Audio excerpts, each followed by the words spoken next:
Bismillahirrahmanirrahim. Assalamualaikum warahmatullahi wabarakatuh.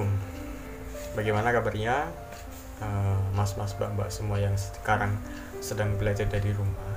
Karena sekarang ini ada masih dalam suasana rangkaian acara pandemi ya. Jadi belajarnya masing-masing dari rumah.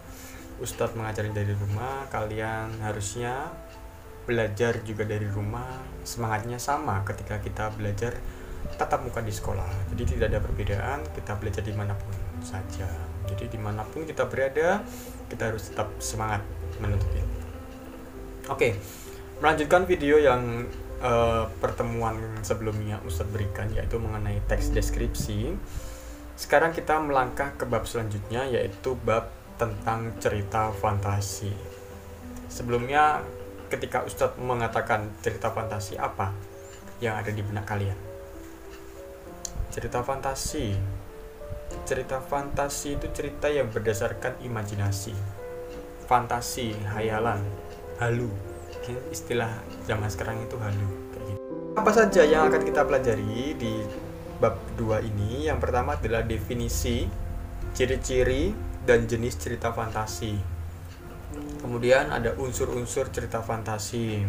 Kemudian struktur dan kaidah kebahasaan cerita fantasi, dan terakhir adalah cara menyusun cerita fantasi. Nah, harapan Ustadz ini yang terakhir ini adalah menjadi poin bagi kita semua untuk bisa menyusun cerita fantasi, yaitu berkarya menghasilkan karya tentang cerita fantasi. Jadi segala kehaluan yang ada di benak kita itu kita tuangkan jadi sebuah tulisan. Kita harus menjadi generasi produktif, apalagi kita adalah termasuk generasi milenial ya. Bukan saja kalian, tapi Ustadz di sini juga termasuk generasi milenial. Jadi kita harus banyak-banyak berkarya, karena beberapa kali Ustadz sering menyampaikan bahwa ketika kita berkarya, kita akan dikenang sepanjang masa. Jika kita sudah tidak lagi ada di dunia, kita dapat dilihat, kita dapat dirasakan, kita dapat dikenang melalui karya-karya yang telah kita ciptakan. Seperti itu. Oke, langsung aja. Yang pertama adalah kita belajar tentang definisi, ciri dan jenis cerita fantasi. Ada 3 definisi, ciri, dan jenis cerita fantasi. Sebenarnya ini sudah ada semua di modul di LKS yang kalian bawa, tapi di sini Ustadz akan memberikan sedikit pencerahan. Semoga kalian tercerahkan ya. Oke. Definisi dari cerita fantasi. Di buku begini penjelasannya. Cerita fantasi yaitu gambaran peristiwa sesuai urutan waktu. Berdasarkan daya pikir dan daya hayal yang dituang dalam bentuk cerita. Jadi poinnya, kata kuncinya adalah di daya hayal, daya pikir, daya imajinasi, daya kehaluan. Jadi sesekali penulis itu harus memiliki rasa halu yang tinggi, jadi berimajinasi. Ini misalnya ada sebuah ballpoint ini dapat, kalau dalam cerita ya, ballpoint ini dapat diubah menjadi seekor ular, dapat diubah menjadi, ini dapat berjalan sendiri, ini dapat penulis sendiri. Ballpoint ini dapat mengerjakan sendiri tugas-tugas yang diberikan ustadz dan ustazah. Ini kan keren. Jadi nggak ada batasannya. Kalau cerita fantasi itu nggak ada batasannya. Apa yang ada di benak kalian, tulis. Jadi kalau kita berkarya itu tidak ada tidak ada batasan, tidak ada kungkungan, bebas. Menulis itu bebas, maka kita harus terbiasa menulis. Misal bangun tidur, kalian tulis tadi kegiatannya apa. Insya Allah nanti kedepannya kalian akan menjadi generasi yang produktif. Seperti itu. Ini adalah tujuan Ustadz sebenarnya sih dalam menjadi guru. Ya. Itu. Oke, kemudian ciri-ciri cerita fantasi. Oke, ciri-ciri cerita fantasi. Jadi yang pertama ini ciri-cirinya adalah mengandung keajaiban, keanehan atau kemisteriusan yang dialami oleh tokoh. Jadi misalnya tokoh di situ, kalau biasanya ada cerita fantasi itu cerita Cinderella. Cinderella itu dia dapat mengubah labu menjadi sebuah gerobak, jadi sebuah apa itu namanya, yang ditarik kuda. Nah itu. Iya. Cinderella itu dapat mengubah labu menjadi sebuah kereta kencana. Kemudian kodok menjadi sebuah kuda yang dapat menarik kereta itu. Jadi seperti itu. Ada sebuah keajaiban-keajaiban yang dialami tokoh tadi. Misalnya saya dapat mengubah ballpoint ini menjadi sebuah ular. Ya, gitu misalnya seperti itu. Kemudian memiliki ide cerita. Harus sebuah teks, sebuah cerita itu harus memiliki ide. Ide cerita itu intinya mau dibawa kemana cerita tersebut. Kemudian menggunakan latar lintas ruang dan waktu. Jadi misalnya lintas ruang dan waktu itu dari tempat ke tempat atau dari waktu ke waktu. Dari 100 tahun yang lalu, dari misalnya sekarang kita dapat berjalan ke masa yang akan datang, itu lintas waktu. Unik dan memiliki kesaktian. Harus, ini cerita fantasi, poin-poinnya adalah unik, memiliki kesaktian, fantasi, imajinasi, kemisteriusan, keajaiban. Pokoknya yang nggak masuk akal itu yang cerita fantasi. Cocok buat kalian yang halu-halu seperti itu. Ini adalah di cerita fantasi. Kemudian bersifat fiksi, nggak berdasarkan kenyataan. Jadi fiksi itu fiktif, tidak nyata, rekaan, hasil imajinasi. Kemudian bahasa yang digunakan adalah bahasa percakapan sehari-hari atau bahasa yang mudah kita pahami bersama. Seperti. Nah, sekarang kita lanjut ke jenis cerita fantasi. Berdasarkan latar ceritanya, cerita fantasi itu dibedakan menjadi 3. Yang pertama adalah latar lintas waktu masa lampau, latar waktu sejaman, dan latar lintas waktu masa yang akan datang. Jadi kalau latar lintas waktu masa lampau itu ada yang cerita sekarang dan cerita masa lalu atau flashback seperti itu. Kalau sezaman itu cerita sekarang ya sekarang, dahulu ya dahulu. Kalau cerita lintas waktu masa yang akan datang, cerita sekarang dan masa yang akan datang. Jadi kalau lintas waktu ada 2 waktu yang diceritakan. Kalau sejaman itu cuma 1 zaman saja. Sekarang ya sekarang. Kalau menceritakan 100 tahun yang akan datang ya cuma zaman itu, tidak ada flashback-flashbacknya. Kemudian berdasarkan kenyataan hidup sehari-hari atau dunia nyata, itu ada 2. Yang pertama adalah cerita fantasi total dan yang kedua cerita fantasi irisan. Kalau total itu seluruhnya adalah berupa fantasi. Nama kotanya itu fantasi, nama orangnya itu fantasi, tokoh-tokohnya itu berupa fantasi. Tapi kalau cerita yang irisan itu cerita fantasi, ceritanya itu fantasi, tapi nama-nama kota misalnya tetap menggunakan nama yang ada di kehidupan nyata. Misalnya kalau Sragen, ya Sragen. Kalau di Indonesia ada kata Indonesia. Kalau yang total itu benar-benar pure, nggak ada kata-kata atau nggak ada tempat, nggak ada sesuatu yang ada di dunia. Benar-benar nyata, benar-benar imajinasi atau benar-benar halu yang luar biasa kayak gitu. Oke, lanjut kita ke unsur-unsur intrinsik, unsur-unsur dari cerita fantasi. Jadi unsur dari cerita fantasi itu ada 2. Yang pertama adalah unsur intrinsik dan yang kedua adalah unsur ekstrinsik. Jadi unsur intrinsik itu unsur yang mendukung dari dalam ceritanya itu, ada dari dalam ceritanya. Kalau ekstrinsik itu dari luar ceritanya. Apa saja unsur intrinsik itu saya kira sudah tidak asing di kalian semua, karena dari SD itu sudah belajar tentang unsur intrinsik dan unsur ekstrinsik. Unsur intrinsik yang pertama adalah adanya tema. Jadi tema itu merupakan ide pokok atau ide gagasan atau pokok cerita atau gagasan cerita atau ide pokok seperti itu. Jadi tema itu berbeda dengan judul, tapi bisa saja tema itu dijadikan sebuah judul, gitu ya. Tema itu tidak semua judul itu termasuk tema, tetapi tema itu bisa digunakan sebagai judulnya, gitu.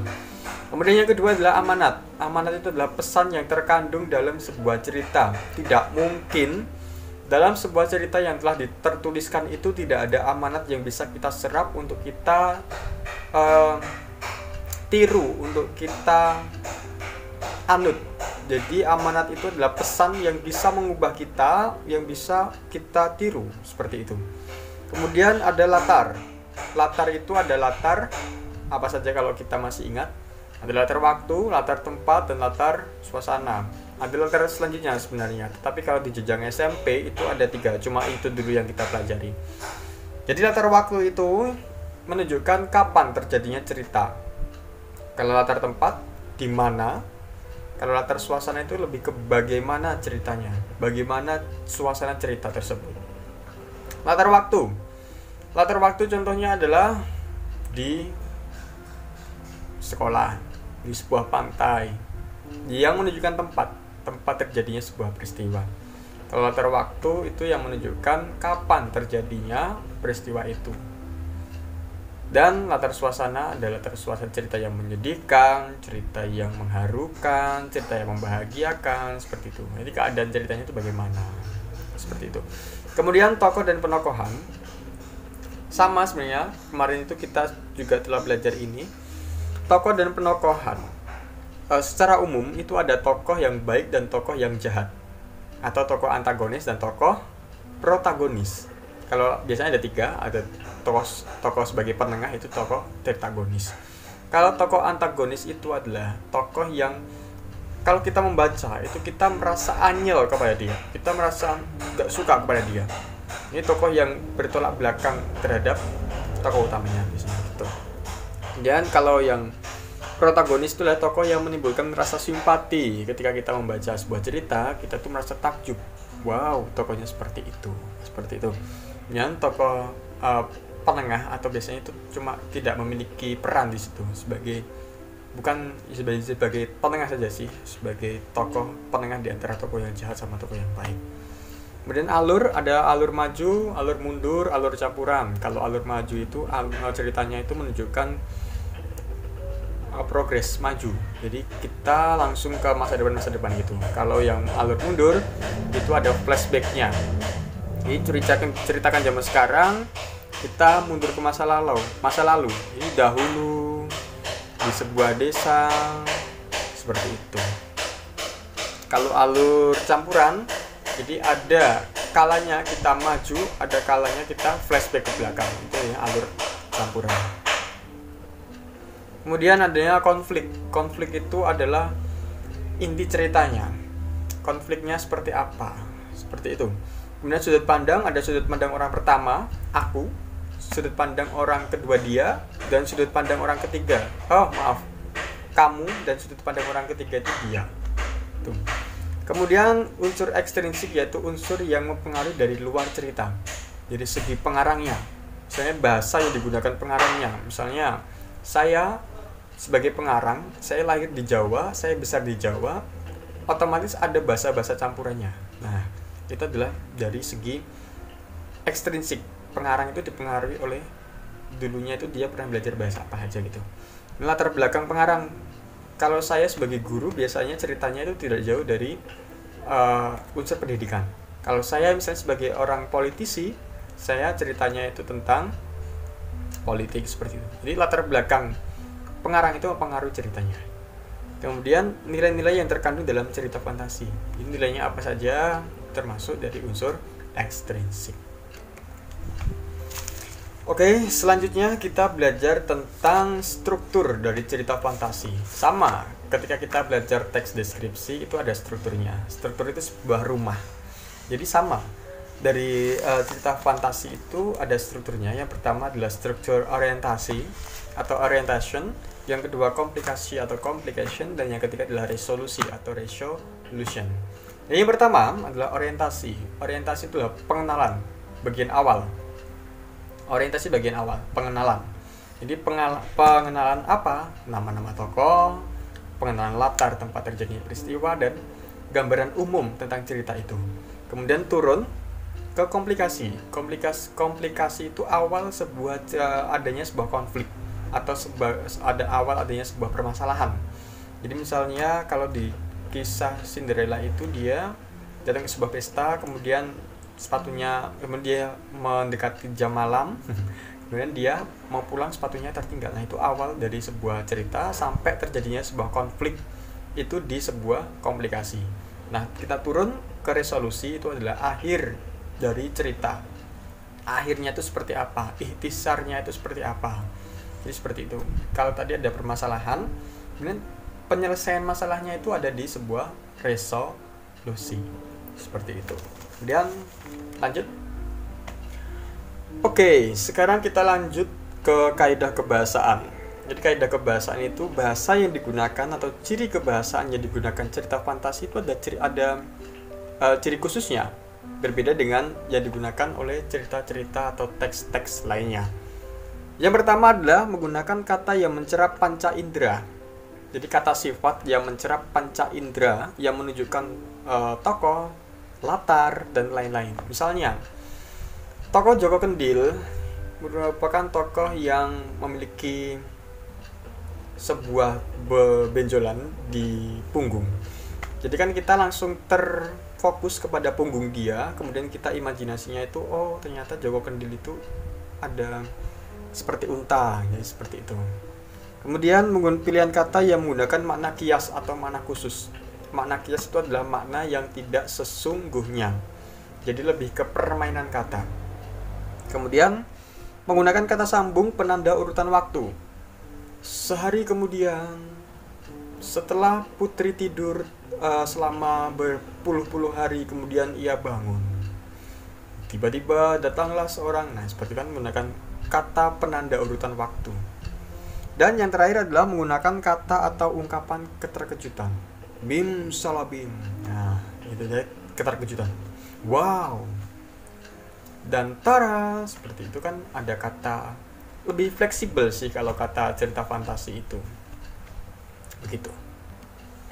Oke, sekarang kita ke bagian yang paling terakhir, yaitu yang paling pokok atau paling penting di pembelajaran bahasa Indonesia ketika saya ampuh, adalah menulis cerita fantasi. Sebelum menulis, kita harus merencanakan sebuah cerita atau membuat kerangka ceritanya terlebih dahulu. Yang pertama adalah menemukan ide penulisan. Ide ini bebas, karena cerita fantasi adalah cerita yang berdasarkan kehaluan. Jadi kita bisa sehalu mungkin membuat mencari ide yang seliar mungkin, sehalu mungkin, yang setidak masuk akal mungkin untuk kalian jadikan tulisan. Jadi kita harus merenung dulu. Jadi proses sebelum menulis itu kita harus merenung, mencari apa yang harus kita tulis. Kemudian penggalian ide cerita. Jadi kalau sudah menemukan ide, kita gali, mau kita bawa kemana cerita kita. Itu baru kerangka ya tadi. Yang ketiga adalah membuat rangkaian peristiwa. Jadi kalau sudah menemukan ide, sudah menggali mau dibawa kemana, kita buat rangkaiannya dulu. Misalnya sudah menemukan sebuah tokoh itu mau dibawa kemana, dari hidup, mati, sampai hidup lagi, mati lagi, hidup lagi, atau gimana, itu bebas, tergantung pengarangnya. Kemudian mengembangkan cerita fantasi, baru kita kembangkan, baru kita memilih kata-kata yang bagus, yang menarik. Kemudian, menulisnya. Setelah kita merencanakan tadi, kita menulis cerita fantasi. Kemudian kita mengembangkan kerangka yang telah kita buat, kemudian memberikan judul yang menarik. Jadi judulnya itu sebisa mungkin menarik. Ketika kita melihat judulnya, kita harus mampu membawa pembaca itu untuk membaca keseluruhan cerita. Kemudian menelaah dan merevisi jika dikira ada beberapa kata yang salah atau beberapa kata yang kurang cocok, kurang menarik, bisa kita ganti katanya. Dan yang terakhir adalah kita mempublikasi.